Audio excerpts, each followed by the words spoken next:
Hello my dears, this is Sarah from SheHoldsDearly.com again, and I am going to take you into a place in my house that I don't normally show on video. I'm going to walk you through our kitchen remodel and talk about the stuff that I would do differently.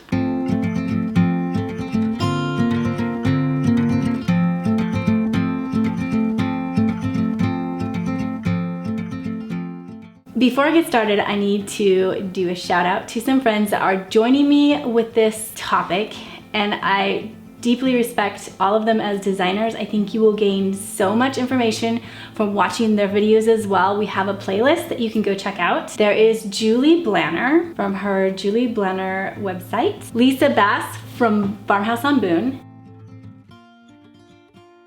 Cami from Tidbits,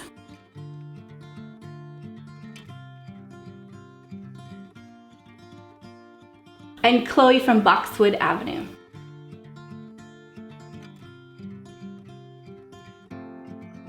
So our house was built in 1906. We bought it about 10 years ago and gutted it and have been remodeling it ever since. The kitchen was the biggest change and the biggest expense, which I think is really typical because there's so much that goes into kitchen remodels because you've got your cabinets and your appliances and your countertops. So these are the before pictures.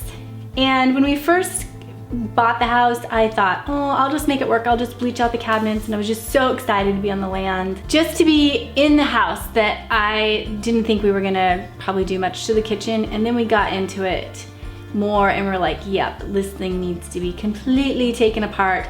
So we ended up removing it down to the studs, and then the floor, we went all the way down into the dirt, like 3 feet down. We ended up raising the ceiling. We moved the door on this side over.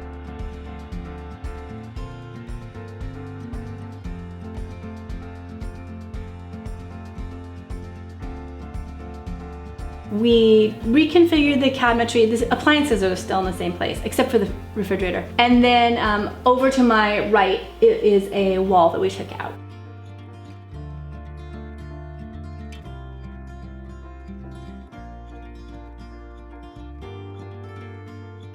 So some pretty significant changes, but this area is the same layout, and I really like it. I think it's a good one.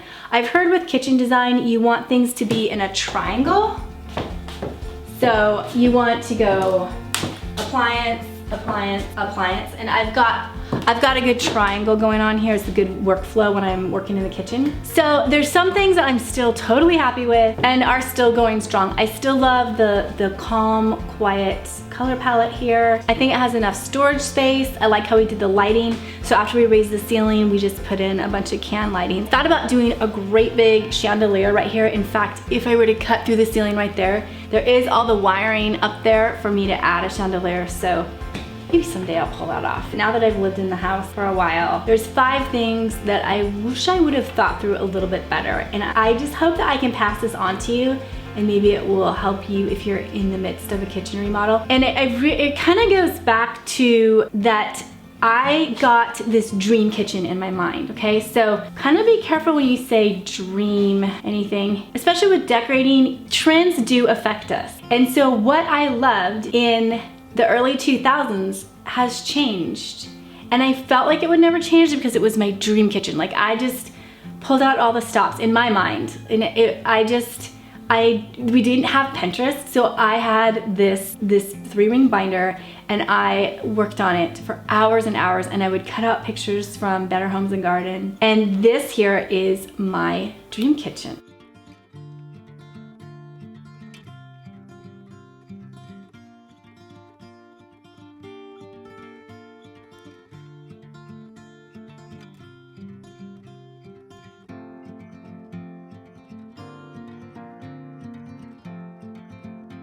I matched the granite and the cabinets, and I was actually gonna do even like a gold glaze over the cabinets, which my husband is a professional painter, but he had never actually done something with glaze, and I ended up not doing it, and now I'm really glad because I look back and to me it looks kind of dirty. So I really pin my mistakes to having a dream kitchen that was a little too trendy, okay? And then letting other contractors kind of pigeonhole me.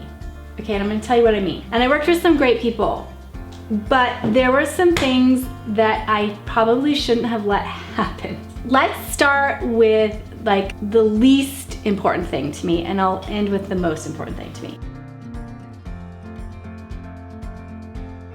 The first thing I want to show you is this piece right here. This is not a backsplash, but the granite installer insisted that that was the backsplash. Okay, now in a bathroom, a piece of granite this tall, or stone this tall, is considered a backsplash in a bathroom.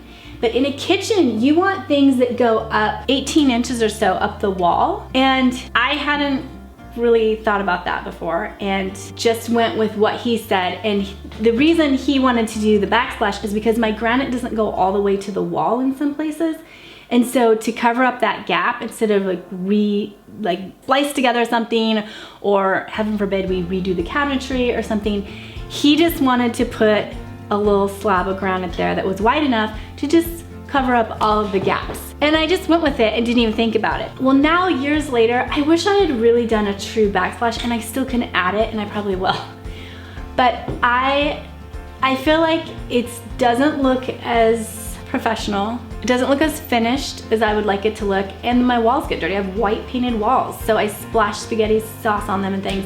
So I would have gone with a true backsplash. So even though it's a contractor telling you things, or you know a lot about design, just keep your eye on what they're saying and double check it against other references. Okay, number 2, my cabinets are cream and my walls are white. And I get asked about this on Instagram sometimes, like, is it okay to mix whites and creams? I mean, it's okay. From a design perspective, I think it's fine. From a photography perspective, it's so frustrating because I can never get, if you know photography, I can never get my white balance correct. So the walls look too blue and the cabinets look too yellow, and I can never reconcile the two. So I'm about ready to redo my walls because walls are easier than cabinets. But that has been a thorn in my side ever since I started blogging. So bloggers, beware. Okay, number 3. I actually would not put my microwave right here. I actually have grown to see microwaves as too modern in a vintage kitchen, and I probably would have put it in a cabinet like in the corner over there. We ended up putting the microwave here. So yeah, I would not incorporate a microwave into a vintage kitchen if I were to do this again. I actually, and I still might do this, I may move the microwave, and I would lose a little bit of cabinet space there. But I would love to do a really custom hood. Those hadn't really come on the scene yet. I don't feel like they were really popular 10 years ago. So it's okay to change something like that. Okay, number 4, another example of a contractor trying to be helpful, but not understanding what my vision was, right? So it's this piece over here. Now there was a wall right here, and there was like see-through shelves right here, built-ins, that actually were supposed to stay there, and I had a miscommunication with my husband, and I came home from an errand, and that beautiful piece of old cabinetry, and that was kind of primitive, so he thought I wouldn't like it, but I did like it. I didn't like the old cabinets in the kitchen, but I love this old hutch thing that was sitting right here, and it had the see-through shelves into the dining room area. They had ripped it out on demo day, and my son was out there with the sledgehammer destroying the thing. And I just kind of walked away. I was like, you know what? Sometimes there's some casualties when you're remodeling things. So I was in charge of ordering the cabinets, and I, poured my heart and soul into this thing and had this old guy make these cabinets for me. They were a lot of money. I didn't know about the missing shelf. So actually we ordered our cabinets, we put them all in, and for years there was just the back side of a cabinet over here. We finally built a bookshelf and put that in place. But so this guy who, we kind of became friends, as I'm working on my cabinets, and he's trying to keep the price down and all that. We didn't discuss what to do with this side on the edge of the microwave. And I didn't even think about it. Another thing that slipped my mind, right?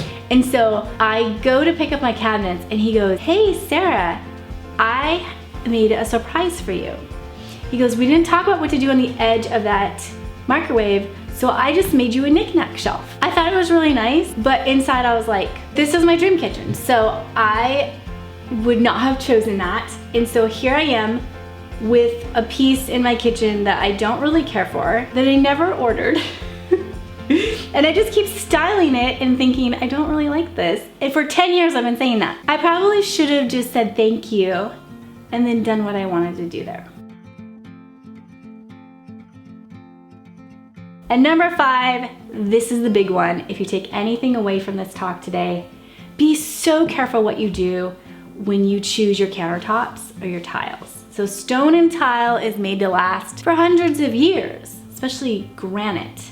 So remember my dream kitchen, back in the beginning, I loved the granite, and it was way more popular back in the Tuscany style era that I chose that kitchen in. And so I just ordered them up, not thinking, I'm committing to this. There's no way that my love for these counters is going to endure as long as these counters are gonna endure, and they were expensive. So I regret that. I would be very careful with spending thousands of dollars on countertops. I would go with Corian now, a look-alike for Carrara marble. So we'll see what I come up with. I've got actually an epoxy idea that I wanna try, and I will probably change the color of the walls.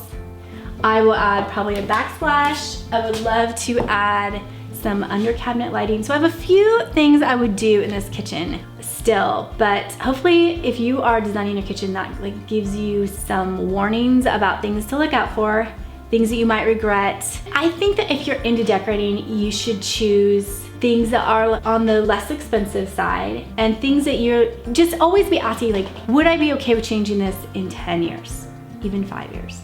How easy will it be to change? Could I just swap out one area and have it refresh the look so it's still on trend? So just give yourself room to grow and then just enjoy your space.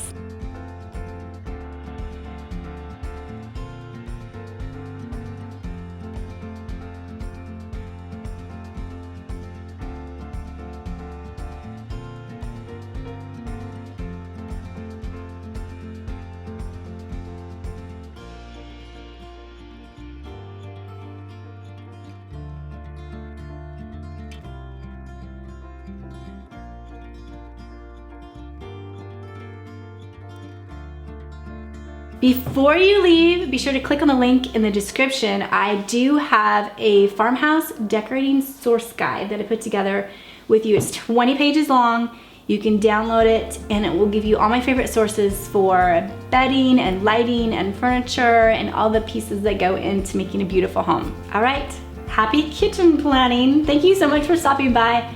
If you're new here, please consider hitting that subscribe button. I do post regularly, and I share my DIY design advice and our vintage farm life. All right, take care, and I will talk to you soon.